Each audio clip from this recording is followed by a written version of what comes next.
Hi, everyone. We'll just wait a couple minutes as people kind of get in here. Then we'll go from there.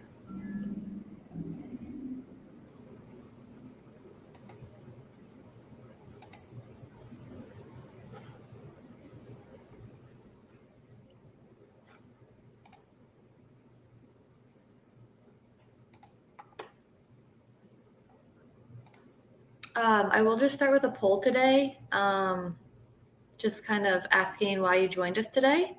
I'll add it to the stream here, and it should give you the option to just tell us why you're here today. Kind of give me an idea of some things to talk about.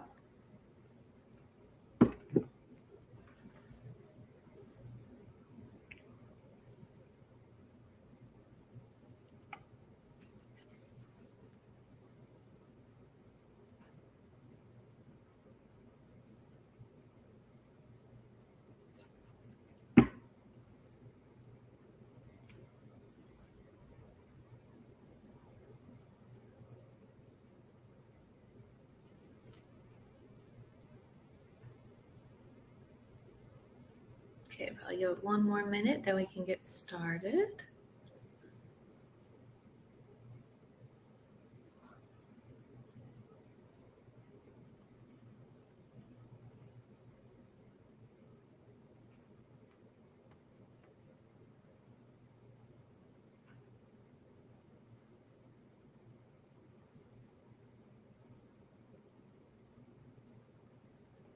All right, I will just share my screen here.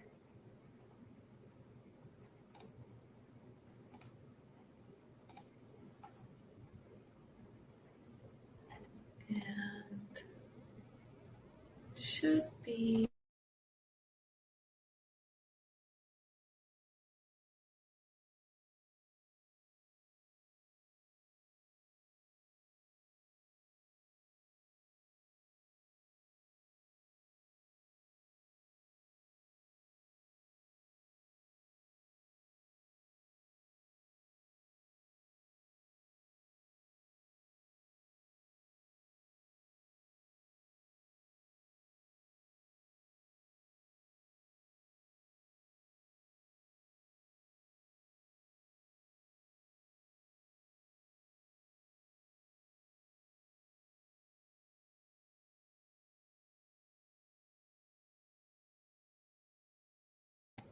I think it would be good now. I think you should be able to hear me. Okay, so today, if you're new here, this has just been our demo day series. As most of you know, we have launched our V3 version of the 6Storage software. We have lots of development planned, lots of things changing by the week with our releases.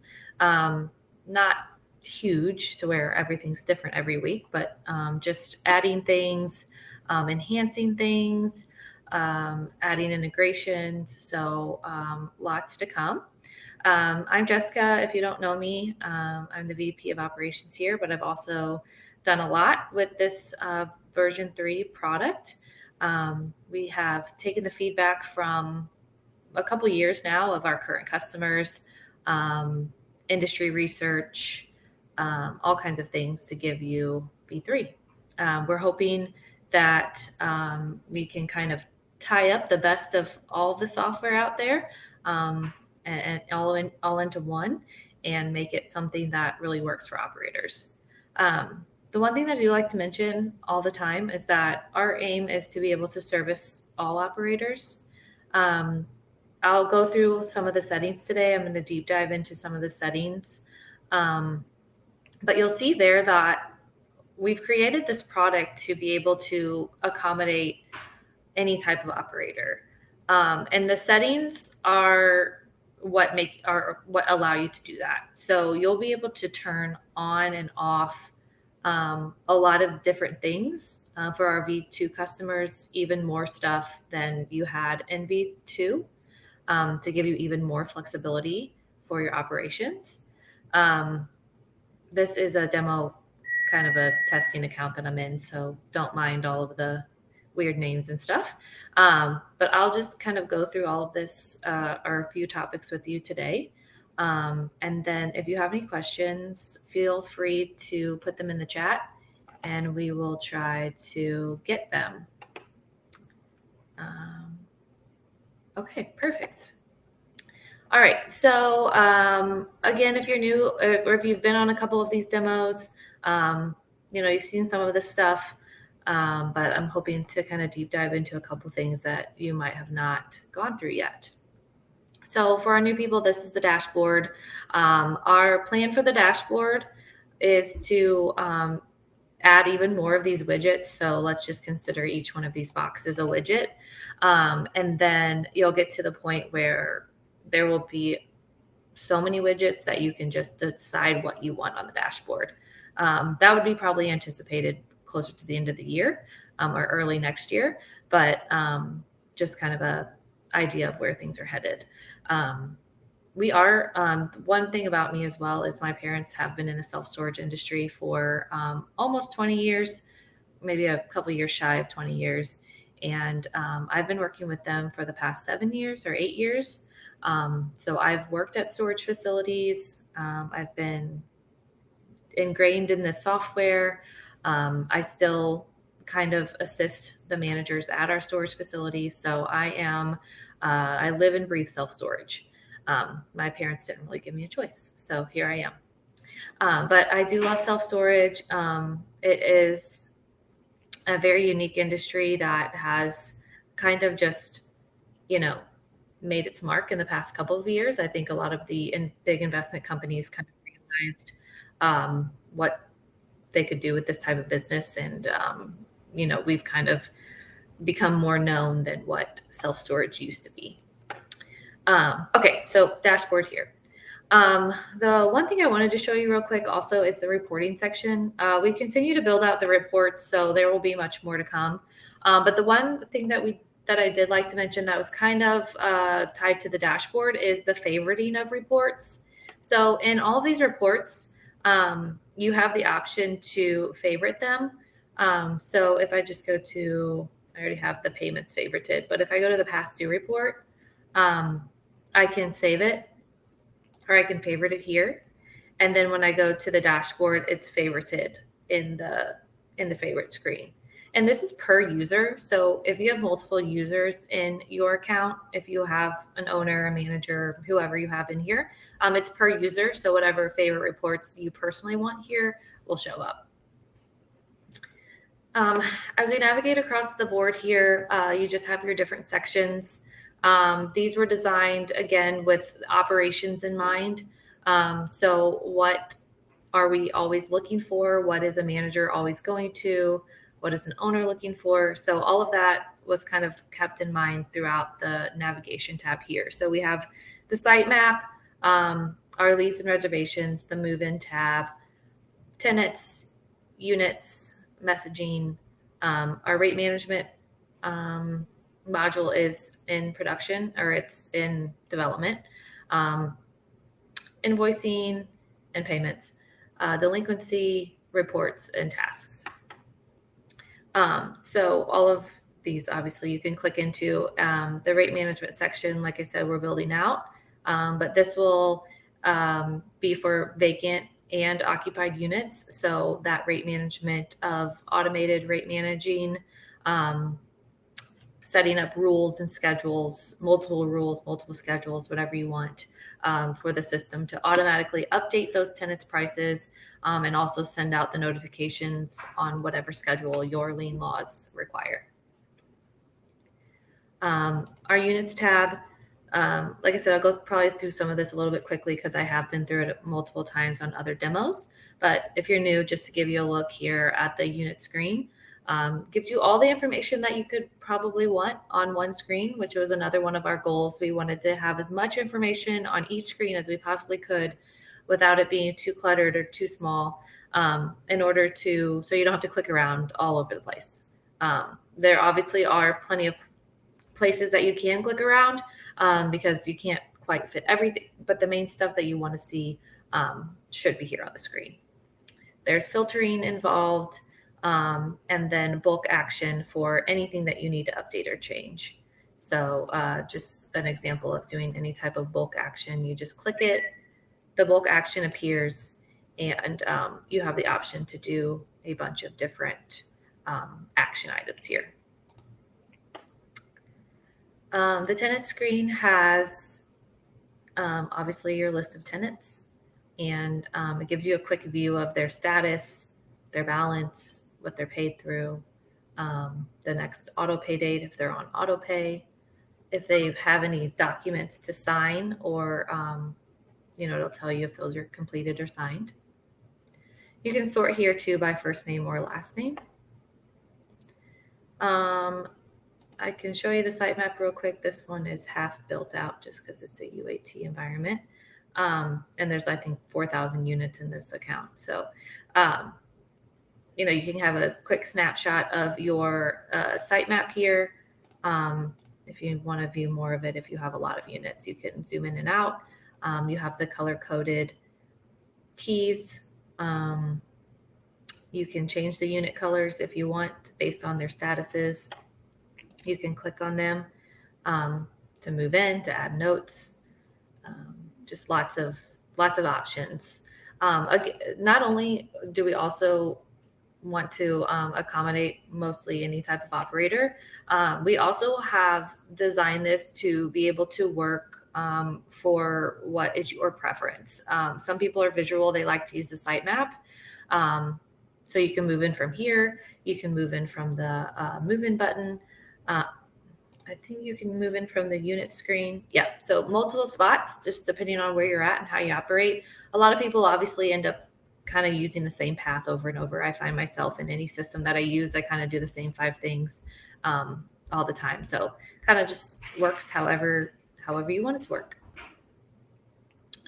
If we click on a tenant, anywhere in the software where something is blue, most cases you can click and it will take you.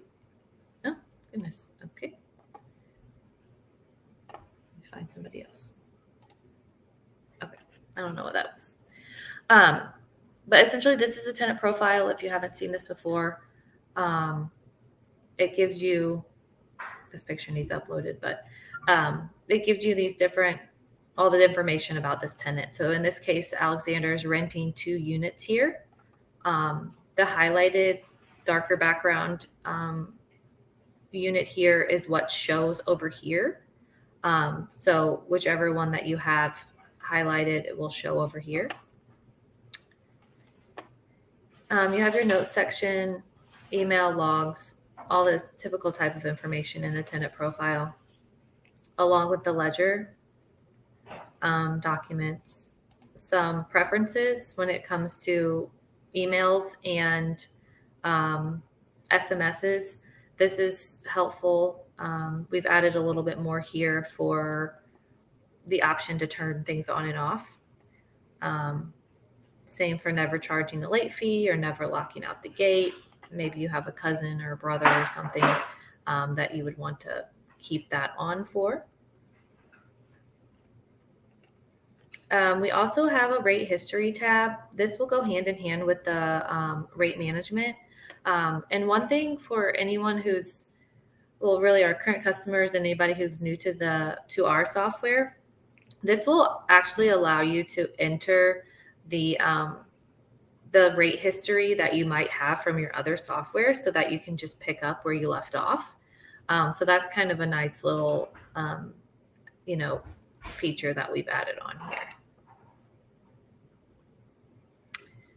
Before I go into the settings, I think that was where I was going to go for the most part.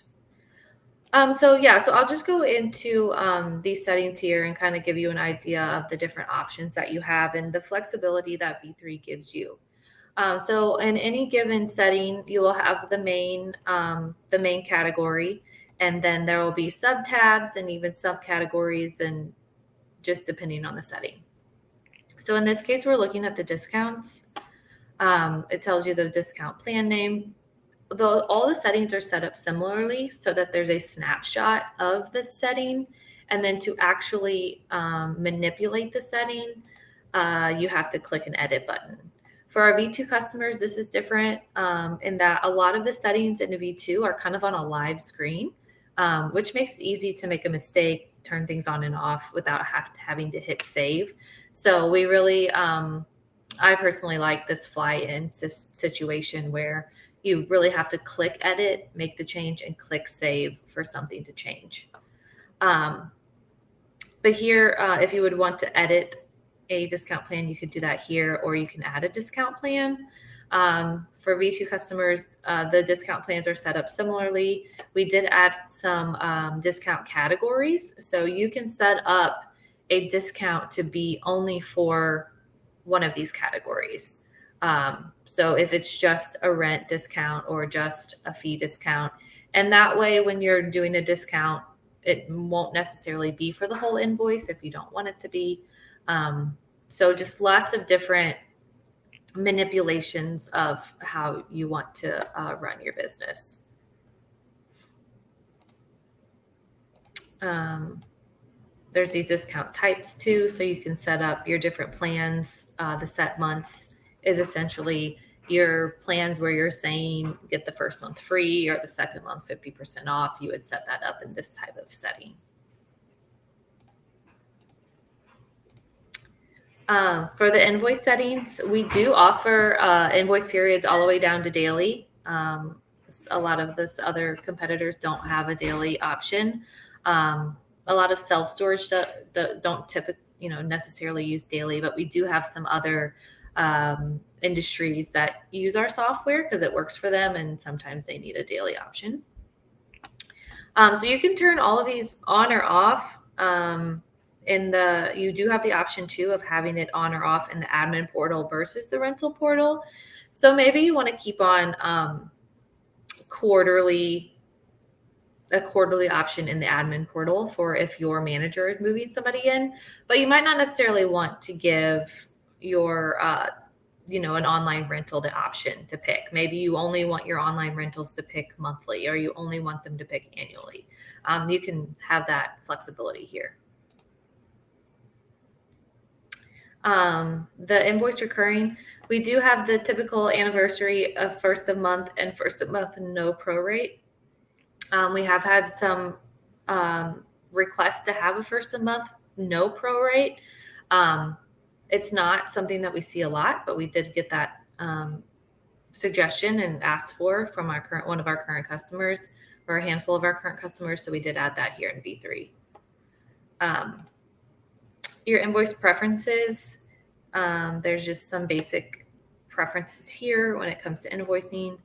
A lot of people like this setting here where if you are prorating, some people want to automatically add another month, because if somebody's moving in maybe on the 29th of the month, they're having to pay you $3 and then that's it. And some people don't like that. So it gives you the option to say on what, at what point in the month do you want it to add another month? So in this case, it was set up for 15.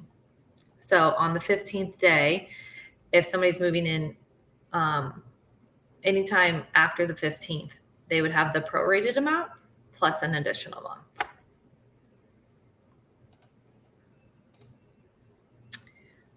The late lien fees, similar to V2, a little bit better viewing of them here. You can set them up. I probably should because I did a lot of the screens, but I find this stuff very user-friendly.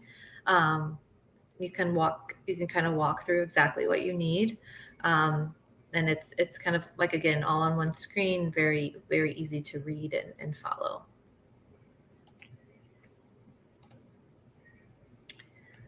Your payment options, you have lots of payment options here. Again, the ability to turn them on and off in the admin portal and the rental hub based on what is needed. Obviously, you're not going to take cash in the rental hub or a check in the rental hub. So that would be no automatically. And when I refer to the rental hub, I'm talking about online rentals and the tenant portal that comes with online rentals. So that's what I mean by the rental hub. We do have integrated payment processing through priority payments right now for our U.S. customers. We are finishing up the Moneris integration for some of our Canadian customers. And then we have a couple more coming down the line, like Stripe. We have people in Norway. So, we actually have people in 40 countries. So we'll be integrating a lot more as we kind of move towards our international customers. The payment adjustment, this just gives you the option, like if somebody makes a partial payment, how that money is going to be allocated. You can change this order to whatever works for you. The add-on section, this is one of the sections that has multiple sub and subcategories, but again, it all kind of falls under the same thing.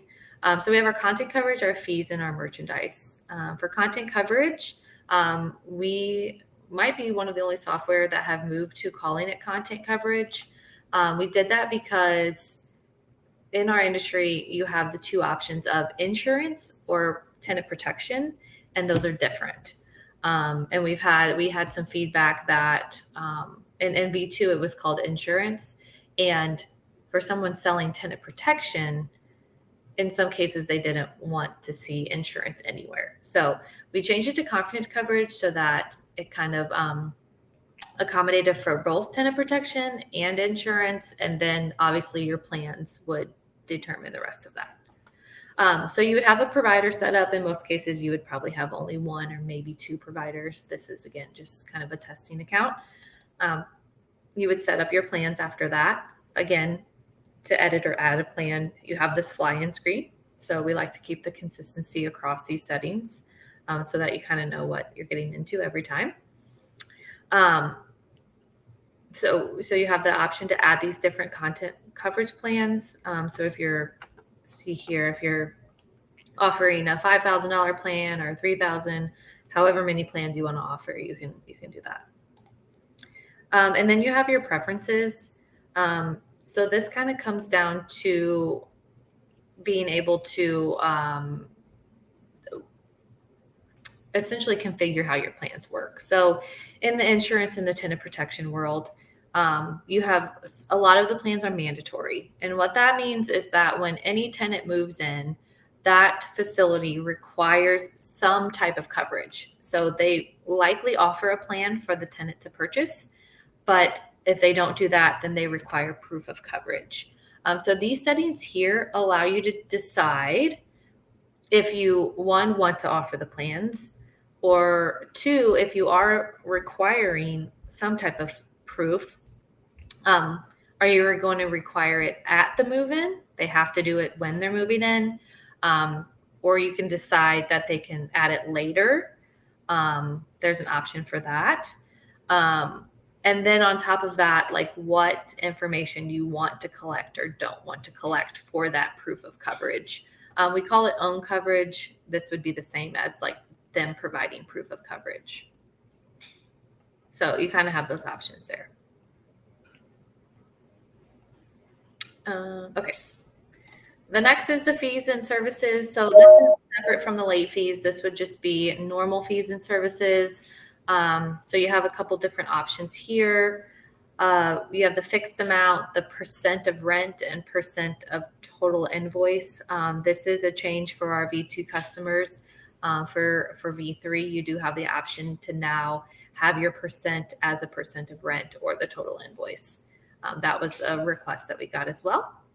And then you have the invoice-based and one-time charge. Your invoice-based would be that it recurs, so on every invoice. And then you have the option for these fees and services if you want to automatically apply them at move-in. So one popular one is the admin fee. So you might want that to be tacked on to every single online rental regardless. Like they don't have a choice, they can't take it off. So you would turn that on to activate that for either the admin portal, the rental hub, or both. And then you have merchandise. So pretty simple. If you're selling merchandise, adding your products and managing your products through the merchandise. Pretty simple there. Taxes. The tax has been definitely enhanced from V2. There's a lot more flexibility here now. You can have multiple taxes. You can have a bunch of different tax profiles if you want to tag those to certain locations. Just lots of different options here depending on the tax profile.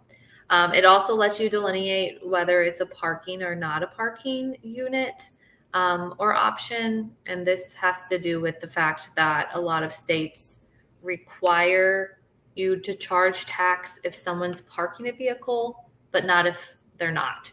And for a parking facility, it's like a no-brainer. But when it comes to units, a lot of units you can pull a car right in. So if they're in that situation, that same unit, with one tenant might be parking a car and then the next tenant doesn't. So kind of the flexibility of the tax is there. And then just a few more tax settings there. And then the other one that I would want to go through today is the customizations tab. This kind of goes through a lot of your move-in preferences. So for our V2 customers, you'll see that we've added a ton more fields. If you're somebody that's super simple and this is a little bit overwhelming, have no fear. You really only have to set it up one time and then it's good to go. But this is what allows you to have that flexibility. So even if you're running your operations pretty simple right now, and then all of a sudden in 5 years, you've learned a lot about storage, you feel a little bit more confident, or your operations are just a little bit more complicated, you can easily come back in here and add or do whatever you need to do. So while it might seem like there's a lot here, it is just what's allowing the flexibility to run your operations how you want to. And adding these fields has kind of cut down from us having to, in V2, for our V2 customers, you might have been using a lot of the custom fields. So we're hoping to cover a lot of those custom fields that you might have had to use just as a basic and a regular field for it to operate that way. And then for these, it's super simple to turn them on and off. It's a grid again that you just select on or off, and that's it. So pretty simple.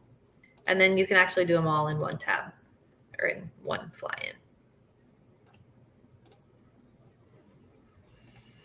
All right, identification details. V2 customers, same thing. Pretty much you can add an identification type. I am making one adjustment to this to where you can require an upload with it. So we have had people that have requested that they need, I think a lot of the Canadian customers, they ask for 2 types of identifications or more. So this, in this situation, maybe they require like a utility bill or something. I'm adding an option here to add an upload with the type of identification. So just something to take into consideration there. Leads and reservations. This mostly you have your lead sources here. Your account will come with some basic ones preloaded, but you can delete them, you can edit them, whatever you want. You can make these categories and then add different sources to each category or whatever works for you. And then you have a bunch of reservation preferences to go through. Again, just some different basic things. People operate differently. And then for your reservations, deciding what information you want to collect.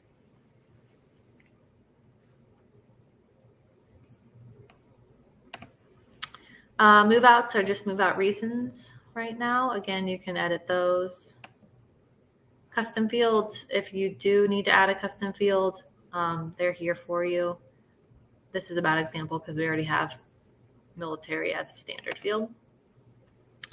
And then for our V2 customers, luckily and thankfully, we have now moved all of the settings into the admin portal for the rental hub settings. So when it comes to changing things, you have the ability to do that inside the admin portal. You also have the ability under the operations, which needs to be changed to the facility. So we're working on that. But you have the options to change the colors yourself. So these will correspond with your rental hub, and it will allow you to choose the different colors, which is kind of a great feature, especially for customers that have their own website. It gives them the freedom to kind of match that branding.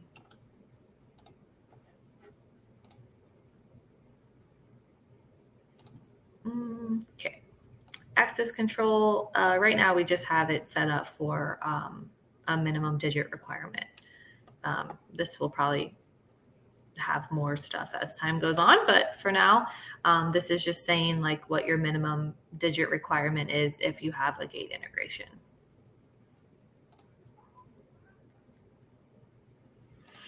Our documents tool is super nice. I went over this last time, but for anybody who wasn't here, I'll just show you how it works. The email templates are much easier to use than V2. They also have a ton more options for editing. Super easy to edit. You just click on the different sections. You can add sections. In this case, you see how this text is right against the wall. If I add some padding, then it looks a little bit nicer. Your system will come with the standard templates that are already formatted correctly for you. You'll be able to edit the content of the templates. You won't be able to edit the name that shows here in the list, just because that's how they're connected. But you can edit the content. You can make your own templates, all of that same stuff that we have in V2. Just a better user-friendly experience for this version. There's all kinds of, if you're super techie and you do a lot of stuff with this type of structure when it comes to templating, if you've used a tool like this before, there's so much you can do, probably more than I even know at this point. Okay, so that is the sections that I was interested in, or that I planned for going over today. We can take a few questions if anybody has any in particular, and then I can we can kind of go from there. If anybody has any questions, feel free to put them in the chat.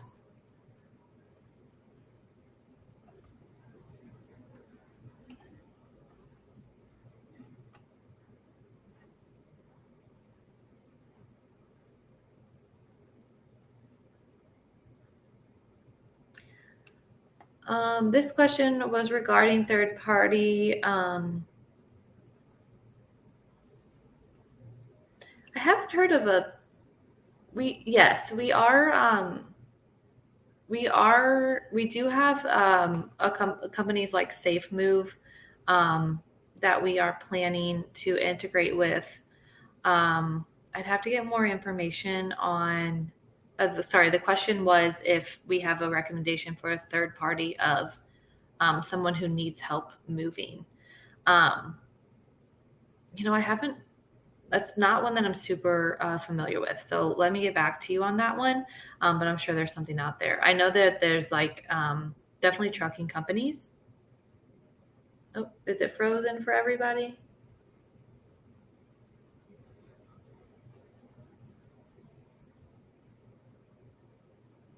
Okay, I'll keep going. Hopefully it's not frozen. Okay.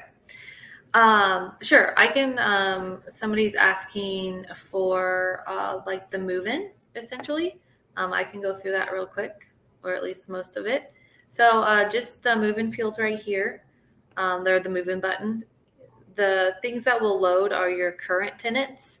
Again, we just have a bunch of filler information here. But if you have a current tenant, you can select them. If you have a new tenant, you just add new, fill in all the information. I'll probably go choose a current tenant. But you can choose all the information that you had set up in those move-in fields. Add the alternate contact info, the marketing info, the fields that you would have set up. So let's just choose one. This will, if you do choose a current customer, it does show you like their current units that they have and the status of those. So maybe as a manager filling in somewhere or something, this would pop up, and maybe you have a policy that's like, we don't want to really rent to this person again if we know they're late all the time. So you would choose your tenant and then choose the unit in the second step. Of course, you can filter as needed. We'll just choose a random unit. When you choose a unit, the unit details come up. So this is where you would add the access code, the vehicle info. If they're storing a vehicle, then the drop down would come to enter all that vehicle information. Again, this is a lot of information for collecting vehicle. So most people are not collecting all of this information. If you are, that's great. But you don't have to. Some of the states have a very lengthy lease agreement that have all these that they want you to fill out. But again, up to you on how much you want to show here or not show here. So we're not going to rent a unit today or store a vehicle today. The unit access here. So this is pulling from your alternate contacts that you set up here. And essentially this is giving authorization as an authorized user. So standard in our industry for years has been you have emergency contacts, but that doesn't give them access to the unit. So if this is Alexander here, he sends his grandma to come to the facility and says, hey, I need to get in. The standard would be like, no, you have to be Alex. Alex would show his ID, and then we would give him access if he forgot his code or something. We've added this like authorized user so that you could say like, yes, you can give Izzy the gate code if she comes in and wants it, or yes, you can talk about my account to her over the phone. So just a little bit additional, one step further than like an emergency contact. So the next section then would be the unit charges. If you're changing the billing cycle, month, invoice period, all of that stuff. Then you would select a discount plan if you want to.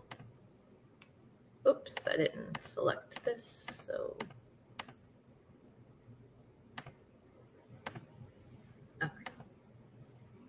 then the charges would come up if we had added any merchandise or services down here. Oh, I forgot that step. But if you added any merchandise or anything down here, they would populate here in the, see if we have anything set up. They would populate here in the charges as you're doing that. And then if taxes are super important to you and you need to know or tell somebody, there's a little bit of a tax thing here so you can see. The next step, the preview of the documents you can click on. Just like V2, you can sign in person or you can send a link. If you have like an iPad or something, this is great for that. Or you can send them a link to their email to e-sign. And then you take the payment.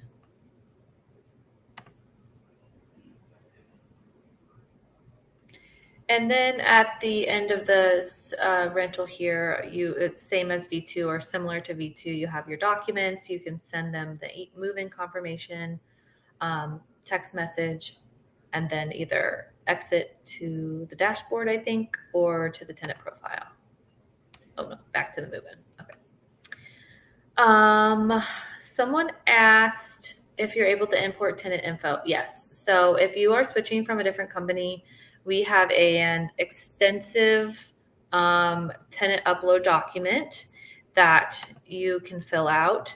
A lot of it can be just downloaded straight from your current system, as long as the information is there. If the information isn't there, but you know it and you can add it to the upload, then that's the best way to do it. So what would happen, we do this for you, by the way. So when it comes to setup, we upload your tenants for you. We upload your units. We configure your sitemap. We configure your lease documents for you to start. We do a lot of the setup for you. So that gives you a little bit more, better of a start versus just giving you a blank slate and saying good luck.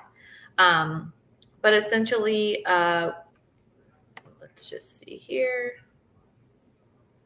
So essentially you get this tenant upload file, and there's all kinds of information that you can add here.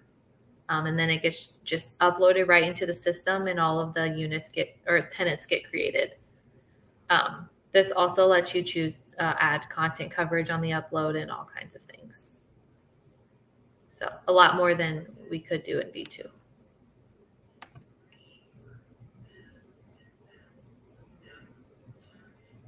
Okay. Any other question? Third-party servers, anybody want to connect an external app or trigger? We will likely have an open API in the next.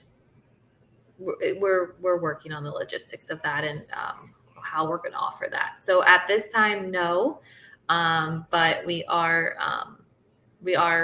in the works of an open API.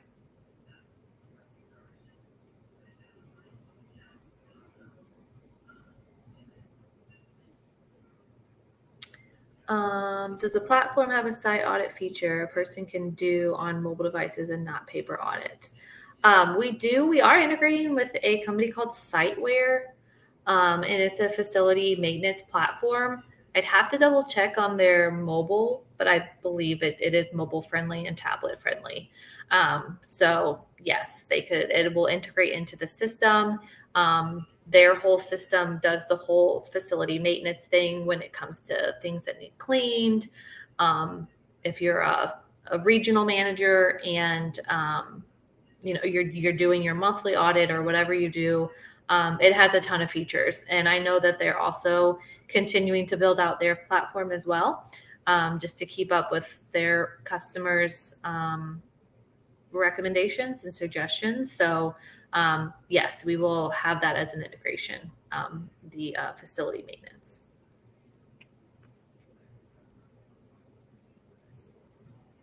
Okay. All right. Anything else?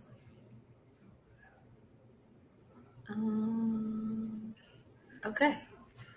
Well, that 45 minutes went by pretty fast. I'm not sure on the upcoming webinars. And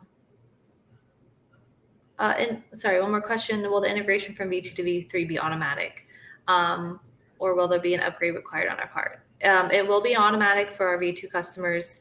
It will pull in all of the information from V2, including notes, ledger, all of that stuff. The only thing that you will have to do is turn on and off the new settings that we have. So it'll just kind of give you a good time to refresh, make sure you have everything set up like you want to. We'll still configure your sitemap for you, and all of that stuff. We're going to probably do your templates as well. So it should be pretty streamlined. Anticipating that in the next couple of months through the end of the year, depending on where you fall.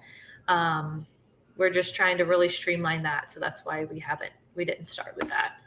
It's just a little bit more complicated than starting fresh. So hopefully by the end of the year. If you want to be on a early adopter list, you can send us an email to help or sales or whoever you normally contact. And we can put you on a early adopter list if you'd rather be in the front versus the end.